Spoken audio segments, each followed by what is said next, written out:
Sibonga kakhulu Bishop ukuthi ube nathi ukhethe thina sivoice of hope namuhla. Ukhethe nemlaleli asekhaya sekhola kahle Bishop. Ngiphilile kunjani mfundisi? Bishop Musa babe siyabonga kakhulu. Awu ubukeka nawe usemandleni. Bishop ngisemandleni phela kufuna ngikhiphe wonke amandla ngoba ngaphandle kwaloko irepting ngangithola ngakawakhiphanga wonke lamandla Bishop. Uyangikhutsata. Ngiyabonga kakhulu Bishop. Khuthateka usibusise nathi sikhuthateke isikhathi sakho lesi Bishop babe ngiyabonga. Thank you very much. Balaleli siyanibingelela lapha emakhaya lonibingelelako umfundisi uJoseph Khoza from Reconciliation with Christ Ministry la sithi khona uNkulunkulu akamlahli umuntu asaphila. Mlaleli awu ngihamba nogandaganda ngihamba no Bishop lapha uyibambile impela futhi lelizinga lahamba ngalo lingalenye indlela. Ngiyabuka la ngibona kunabo mabona kutse la mfundisa usho kuhamba kahle semandleni. Semandleni Bishop. Sendi ready bemnanzi. Basibamba khashana. Khashana Bishop. That's great. Thank you my Bishop. Lihlelo lakho lesikhutsata kakhulu ngiyakubamba lapha emoyeni noma sengisendlini ngisho ngithi no umfundisi uNkosi uhamba nathi kahle kakhulu. Mlaleli namhlanje ake sibuke indzaba yemthandazo. The prayer. What is prayer? Into lekubalekile ukuthi sivisise sicondzisise ngoba ngaphandle kwayo kutoba khona tinto lesingakhoni ukutithola letivela kumdali wethu. Now lapha encwadzini ya Luke sahluko 11 lithi, and it came to pass that as he was praying in a certain place, when he ceased, one of his disciples said unto him, Lord, teach us to pray, as John also taught his disciples. Lithi lapha kwendeka lapho acedze khona kuthandaza kuleyo ndzaba bethandaza kuyo.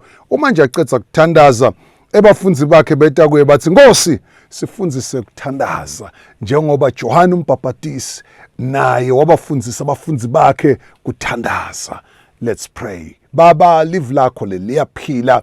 We pray ukuthi Nkosi ulikhiphe lilambatha ngamandla kaMoya oNgcwele that knows no distance, no boundary. Liyangena lapha kumlaleli lane expectation uthandazile. Let it deliver the package from above. Miracles are happening in Jesus' name. Amen. Siyabonga mlaleli. Lapha ke lesifuna ukuthi sikubuke ukuthi uyini umthandazo kahle kahle.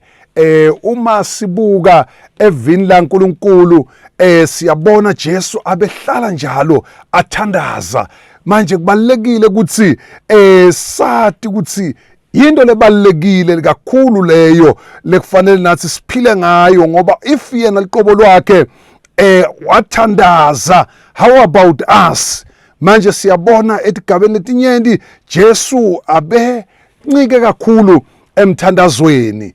Now ke uma nathi siphila ngekwendlela yelive laNkulunkulu singasho nje ukuthi umthandazo ngolo sicondzisako kakhulu kade ngathi indlela la sikhona kuxhumana nemazulu in a two way la ku between wena ungumuntu noNkulunkulu. Ngoba le relationship leyo ngilesibithi parity lapho the other partner mkhulu kodwa uvumile ukuthi abe ku equal level nathi lo uNkulunkulu senathi singebantu siphile emhlabeni. Now ke umthandazo indlela yokuxoxisana yokuxhumana kulesikhathi siphila kuso ke siyabona itechnology iphambili kakhulu. Abantu bayakhona ukuxhumana ngisho umuntu amshiyalo noma ase-America noma ase-China noma ase-Russia noma akuphi at the same time ngoba indlela ye-communication yokuxhumana seyiphakeme. Now ke uNkulunkulu ke njengoba nika umuntu ukuhlakanipha ukuthi kusetshenziswe itechnology ukuthi sikhona ukuxhumana siphile emhlabeni, kanjalo uNkulunkulu yena lo creator yemuntu lomnikelo ukuhlakanipha wayenda indlela yokuxhumana nemuntu ukuthi kube khona ukuxoxisana, kube khona i-fellowship, kube khona i-communication leba khona between us naye. Now ke njengoba siphila kulomhlaba ke siyabona umthandazo, it's a biblical command, it's not a choice. Siyaliwe ukuthi sithandaze, it's not an option. Lo myanga athi angikhona ukuthandaza noma mfundisi kunalabathandaza kangcono uNkulunkulu bava kangcono. Let me assure you ukuthi uNkulunkulu he considers the heart before ngiatharisha noma ngiphimisela emavi aloku lengifuna ukubika kuye. Yena he already knows. Lokubalekile the prepared heart ngiyo le fertile ground. Njoba uma alinganisa ngesowa leyatshala imbewu lenye ithi yawele edwaleni lenye yawele emanyeveni. Uyatibona indzawo nje ubukunabo edwaleni nabo emanyeveni. Angifuni ukuhlala lapho ngoba konke ngathola simo, kodwa ngizama ukuchaza ukuthi uma live lifika lithola indzawo iqinile lidvala alikhona iqhuma lethe imilono titselo tala. Kepha lana liyasho livule Nkosi lithi kubalekile ukuthi sibe ne condition, the attitude le right. Ngoba sometimes ngingete emntwini ngithi hey you look good ngiyakuthanza, but if ngaphakathi kunalenye itoti konke ngiyapretenda kulo muntu loyo ngiyatendisa, then uNkulunkulu ke yena ubona ngaphakathi. Before ngikhuluma amavi ngithandaza, uNkulunkulu already knows the state of my heart. So ke ngifuna kusho ukuthi mlaleli, uNkulunkulu ubeke umthandazo as a medium leqhumanisa amazulu nathi sila emhlabeni. Indlela yokuqhumana leyo lebeke uNkulunkulu. You don't even need a airtime, you don't even need ilona i-gadget. You just have to be in your own space lapho yokhona khona kuthi ube quiet from all this noise, all these other things. Let us keep us busy. Letenda ukuthi singasayiva ne voice kaNkulunkulu. If you go back, you can see ukuthi iBhayibheli liyasho lithi ekuqaleni God spent time with Adam in the cool of the day. Kushona ukuthi uNkulunkulu bekaloku axoxisana amvakashela, but as sin increased kwabe sekuba netinto letiba between us and God. The distance increased, yenda ukuthi singasamuva uNkulunkulu. Hence it was easy for Adam to command just a field ukuthi be cultivated. Kuvele kwendeka insimi yase-Eden, it might have been like equal to Mpumalanga province or maybe South Africa, but God gave him the power to cultivate it. Mina ngathi ngihlulwa nje a small garden. Ngifuna ukubonisa ukuthi emandla uNkulunkulu lawo beke kithi makhulu beyond your imagination. Kodwa i-distance ngiyo lenta ukuthi singakhoni ukuperforma according to our capacity, according to our ability, according to the power that works in us that raised Jesus from the dead. Ngola mandla lawo faka ngaphakathi lekumele ukuthi amanifeste. Uma siqhumana naNkulunkulu ebukhoneni bakhe uthi umhlabelele kunesimanga, ebukhoneni bakhe kunenjabulo mlaleli. Kubalekile ukuthi sikwati lokho siqitse isikhathi naNkulunkulu. Before you start a business of your day, ake ube bukhoneni kaNkulunkulu, ngoba utawushika mlaleli ugijime ujuluke uma ungambeki uNkulunkulu kala in your agenda. Prioritize God. Put the kingdom of God first. All shall be added. Uma sibeka yena siba nesikhathi naye, uma ngiqala langa ngiqala ngaye. Even before ngidla ngiyabonga ngoba ngiyathi ukuthi ngiyelo supply yakho. Even before ngilala ngiyacela ngoba ngiyathi lempilo is not under my control. Kepha it is in control by the Almighty God. Now ke bazalwane, uthi Jesu lapha ke uma akhuluma nalabafundi bathi sifundise ukuthandaza. I want to show you something ukuthi tindoda kaNkulunkulu tifuna ube nelverse. Nabo they had to come with a verse kuJesu. Bathi simbonile John ubafundisile abafundisi bakhe kuthandaza. Nawe siyakubona awustruggleish. Uma nje ucommanda simo kwendeka immediately. Bamangala babona impumputsi nje simple nje uyacommanda kuvuleka amehlo. Umuntu langahambi akhulume live aphakame. Uma kunebantu aba 5,000 matrotsa and I don't know how many women were there, he will command just the few loaves of bread, which were 5 and 2 fishes, were commander kwa multiply. They ate without any lack. Kwaba ne abundance. Badla kwasala, the surplus. Wathi gada ngoba uNkulunkulu aka waste. That's another principle of freedom. Okay. God does not waste. You need ukuthi noma uNkulunkulu akubusisa, have a way to even manage whatever God has blessed you, because famine will come. Okay. Now uyabanika multiplying with that. Now uyabona ukuthi nami ngafisa ukuthi ngiyathandaza mara tende kudini, but yena uma uyakhuluma nje kwendeka lula. Then bathi sifundzise kuthandaza. I want to learn from you, Pastor Nkosi. Ukuthandaza ngoba ngiyabona ukuthi uNkulunkulu uma uthandaza kwendeka kudini. Now they use a verse. They came with a quotation. kuNkulunkulu mlaleli, uma uthi ufuna akubusise, you need to come with a verse that talks about that. Uma sithi thandaza, we have verses that talk about that. Lethi lakhuluma ngekubaluleka komthandazo. It is a biblical principle. It is a command which is thandaza. And uma ngithandaza ngithi Nkosi ngiphilise, kufanele ngilade iverse Isaiah 53 lothi ngemivimbo yakhe siphilisiwe. You know, you are getting there in that promise le attached ngoba tithembiso kaNkulunkulu tinguyebo amen. Oh yes. So uyakwati ukuthi downloader ukuthi ukhone nawe ukuthi appropriate tende umehluko empilweni yakho. Uma bathi sifundise kuthandaza, uJesu ke ngiyamthanda ngoba ubaniketa indlela yokuthandaza. Lena ke imodel. Yes. Ngalamanye amagama uma sikhuluma ngemodel sisho ukuthi kuleti ndzawo bakutshela ngeframework, into leguidako ukuthi lento lena yentwa ngalendlela. So umathi ke uma nithandaza nibothi babe wethu losezulwini. In other words, kuNkulunkulu there's no offense. Okay. kuNkulunkulu we have a father. Noma unganaye baba emhlabeni. When you come to God, you come like a son, you come like a daughter. You have a father. When you come, you must come in confidence. What ukuthi there's a father who cares about you. Yes. The father that we have, he is sitting in heaven. He is in control of every riches and wealth, of every minerals. Lakhona emathunjini emhlaba, yonke le riches lakhona emhlabeni lesibona ubuqwele is the source of those things because he created them. Now mlaleli, I want you to know ukuthi uma sinika le framework, when we pray uthi say Father who art in heaven. Number 2, hallowed be thy name. Mlaleli, uma sita kuNkulunkulu ake sathi ukuthi ligama lakhe lingcwele. Uma sithi lingcwele angeke salilinganisa nalenye into. In other words, it is complete, without spot. It is perfect.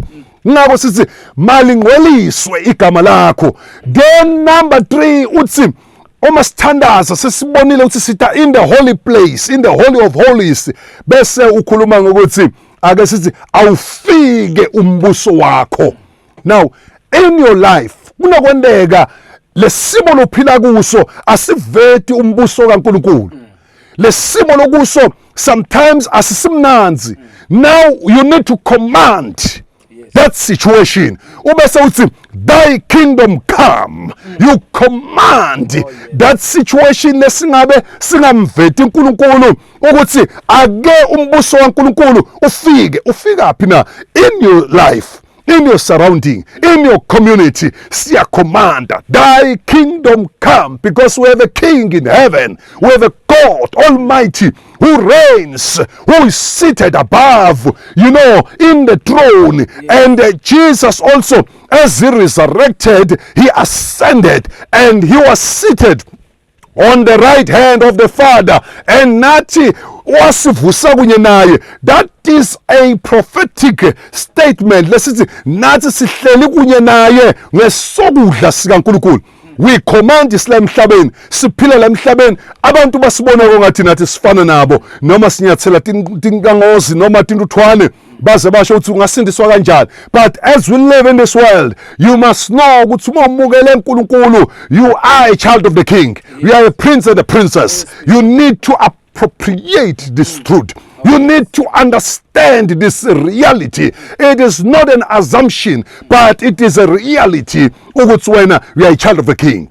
Now ke uma sesiqhubeka, uma sawufika umbuso wakho, uyabona ukuthi lapho sifuna kuba ku the atmosphere kaNkulunkulu abese ayenziwe intando yakho emhlabeni njengasezulwini. Ungabuka around, uNkulunkulu can change the situation automatically, but he needs us to pray. That's a command. uNkulunkulu can make us wake up even those who are not saved, born again. But God cannot infiltrate rights, boundaries omuntu. Umuntu is a agent, a moral agent, is like God. We are created like God, in the image of God. As God said in Genesis chapter 1, let us make man in our image, in our likeness. Now when God commanded, when God created, he spoke, he said, let there be. Let there be. The way we speak, I create things to happen.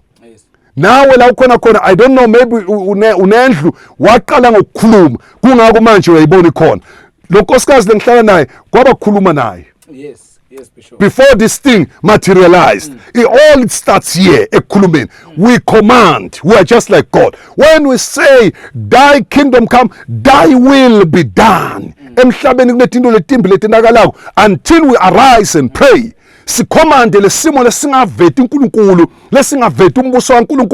We need to arise until it manifests. Pray against into letimbi letendeka emphakathini. Labanye bahlukunyedwa, labanye bafa before time. Get power with power on our tongue to arrest evil spirit in operation. Bazalwane, ngifuna ukutsho ukuthi you have power in your mouth, in your tongue. Uthi lapho Proverbs, death and life are in the power of the tongue.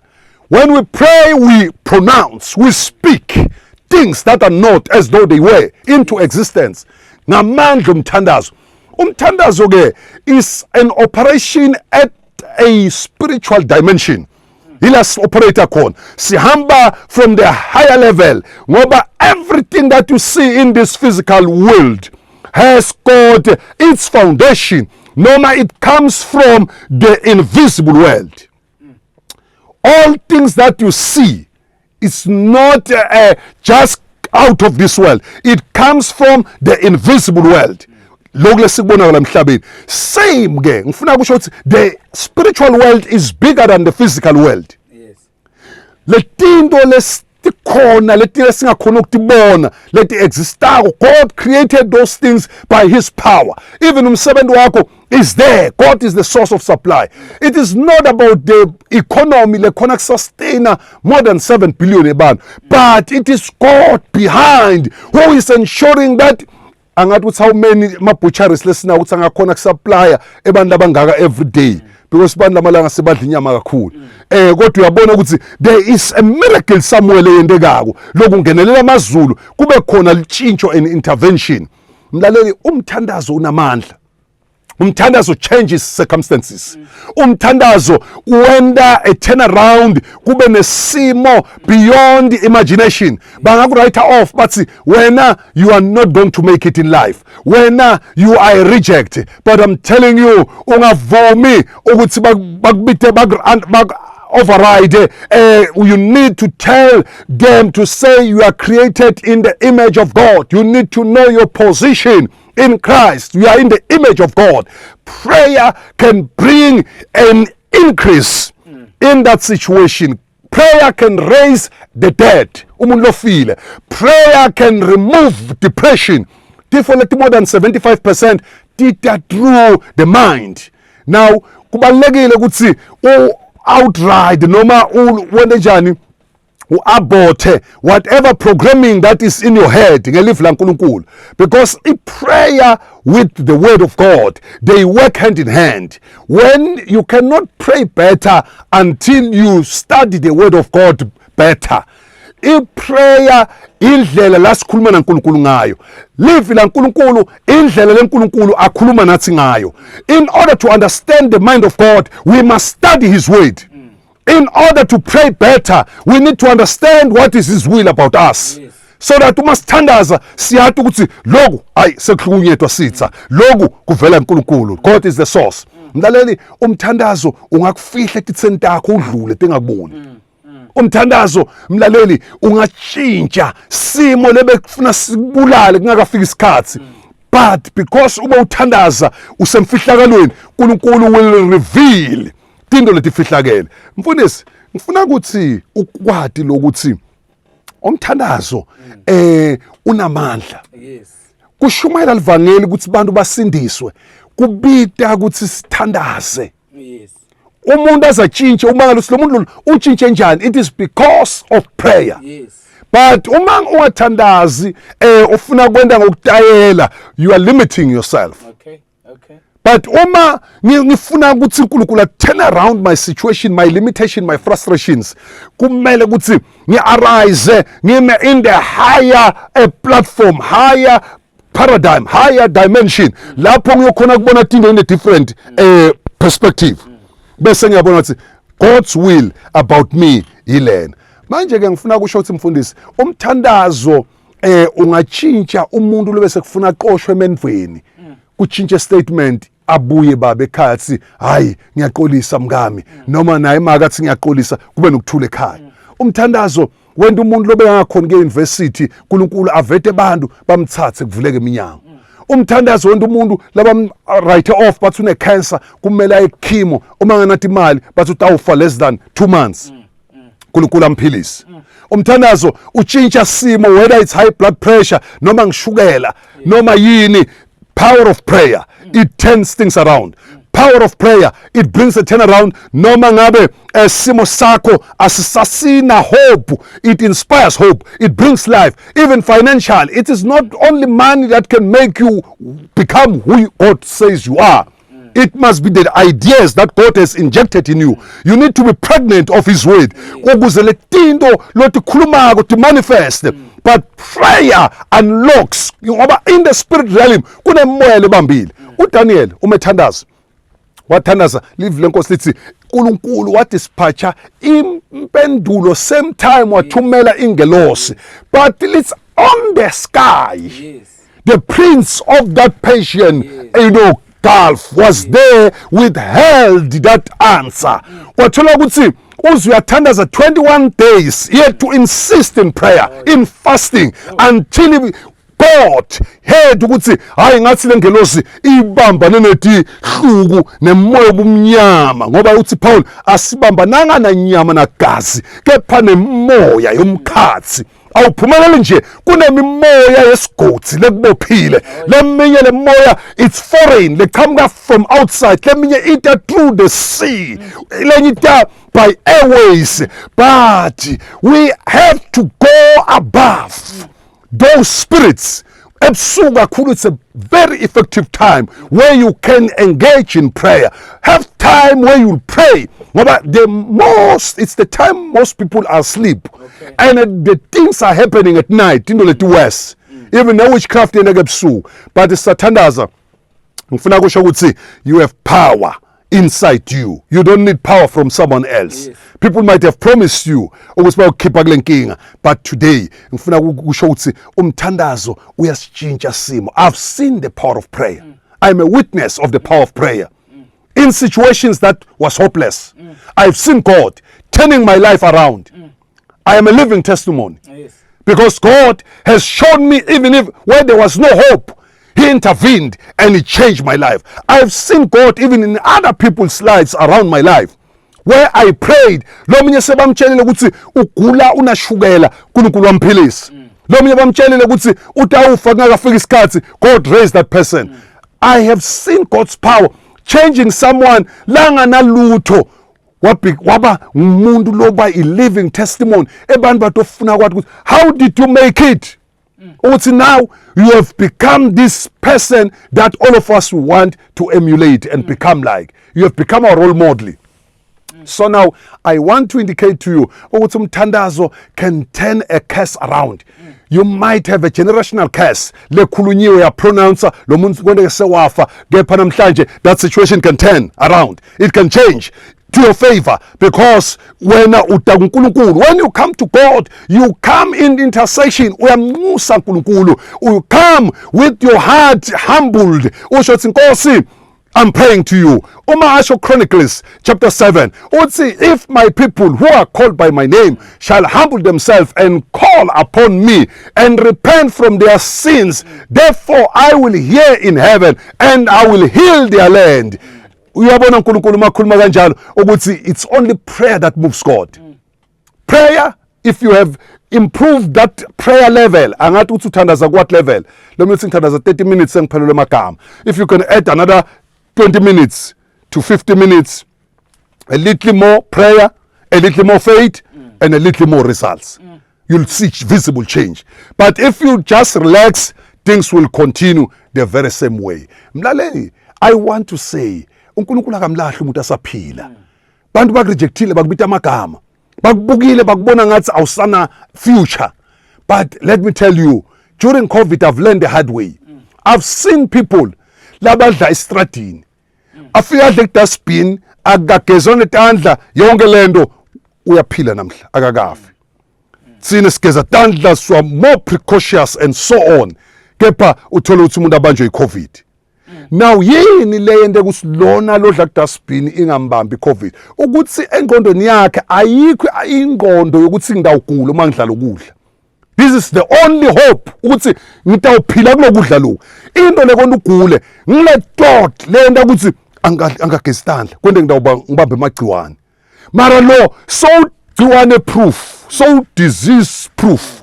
Lama bacteria athi mafika nje athi azama thola ukuthi hey blood cells, lama cells ala igazini lakhe are very powerful, are resistant to any bacteria. Kuke kwaba ne-listeriosis. Umuntu athenge mapaloni adle kudla loku right, but ungenwe i-listeriosis. Umuntu lebadidlela ligusha uyaphila. Mlaleli, impilo is from God. Pray for your future. Pray for your success tonight. Ngiyakhuleka kunye nawe mlaleli. Let's pray the will of God in your life. Ingabe lesimo lokuso siveta uNkulunkulu na? That's my question tonight before we pray. And what is it that you want to see God doing in your life? Thy kingdom come, siyakhomanda manje. Ukuthi umbuso kaNkulunkulu awufike la ukhona khona. Umbuso kaNkulunkulu awufike ayenziwe intando kaNkulunkulu. uNkulunkulu akajahlisana ukuthi ukubona uhlupheka, but God wants to see you worshiping him in joy. Uphila kahle, hey, ungabi nabo high blood, let not worry and so on. But the moment you relax in his presence, mlaleli, there is power, there is victory. Tonight, the prayer that we are going to make is going to break chains of darkness, chains of oppression, chains that kept you down, of poverty, because poverty is not from God. As we pray, it starts with salvation. If you can say, Lord, I'm a sinner, I need you. God is here. He will take care of that. Number two, as we pray for a turnaround in your life from today onwards. Siyathanaza ke mfundisi, sifuna kuba invite lapha emakhaya ukuthi abangene nathi. Yes, Bishop. Kulomthandazo. Umthandazo yini ubelikhuni? Uba likhuni ngoba Satan uyathi ukuthi ungazi umasterishe, you are gone. He will never tamper with you. Prayer plus faith. Kunabathandazako more prayer but little faith. Umaqedza athi but itawendeka lento. I want you to arise above doubts. Because the faith killer is doubt. But the only weapon to succeed is faith. Mlaleli, open your heart. Ngiyathandaza. Jesus is standing nearby you. The angels of God are surrounding you right now. They want to write your name in the book of life. In the name of Jesus. Father, your word is alive. Your word is truth. Your word brings visible change. I pronounce results, fruitfulness. Omunye bengasathela ithelo ngegama lika Jesu ngiyayala leso sifo asinamandla phezulu kwempilo yakho in the mighty name of Jesus. You demons, I command you right now, you pack your bags and leave. You don't belong there.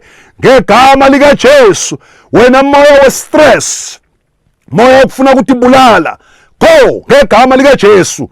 Nangu mlaleli, uletha inhliziyo yakhe uNkulunkulu, save him, O Lord, with the precious blood of Jesus. Ngegama lika Jesu, mpha amandla to have a turnaround. upon his life. I command the kingdom of God to come. Ngegama likaJesu yonke imimoya nesimo esingaveza uNkulunkulu namhla, it's an end, it's a deadline. You don't belong there. In the name of Jesus, open doors right now. In the mighty name of Jesus, ziyajika izinto. uNkulunkulu uyangenelela emndenini wakho. uNkulunkulu uyangenelela in your future, young person. uNkulunkulu uyangenelela in your career, in your everything that you have longed for in life. As long as you have committed your life to Jesus, right now you are surrounded. We are covered by the blood of the Lamb. Mlaleli, we love you. May God increase you in prayer. Amen and amen. Siyabonga kakhulu Bishop lapho uthi uNkulunkulu akamlahli umuntu vasaphila usifunza ngemthandazo namhla. Bishop uthi mawushumayela ubone ukuthi no impilo ingumkhuleko kude lokunye lokungasebenza uma singakhuleki. Mlaleli ekhaya uyafisa kumathi Bishop ukuthi Bishop utholakala kuphi lapha eMelo. Thank you Mfundisi. Silaphana eMelo njengoba uyathi ingodini, just nje bucadlwana laphana kunale sikole sithi Elijah Mango lebe kuyi training college. Mawungena ngayo nje ukhuphuka kunel ground laphana nesikolo bathi Mlilo primary school. Nje mayubhenda kancane ukhuphuka uyobona kunelisondo ka right lelikhulu lelimhlophe. Awu libambile Mfundisi. Siyangena inkonzo tethu njalo ngemasondo 9 o'clock in the morning. Lapho uNkulunkulu is at work, and you can even contact us at 082 967 0958. Ngiyaphinza 082 967 0958. Sabanga Bishop, sabanga kakhulu uvile mlaleli sihlangana next week na Bishop. Uyasibusa kakhulu sabanga Bishop, sabele ekhaya ubele kahle inkosi ibe nawe. Aqhubeke nawe uNkulunkulu ngamandla.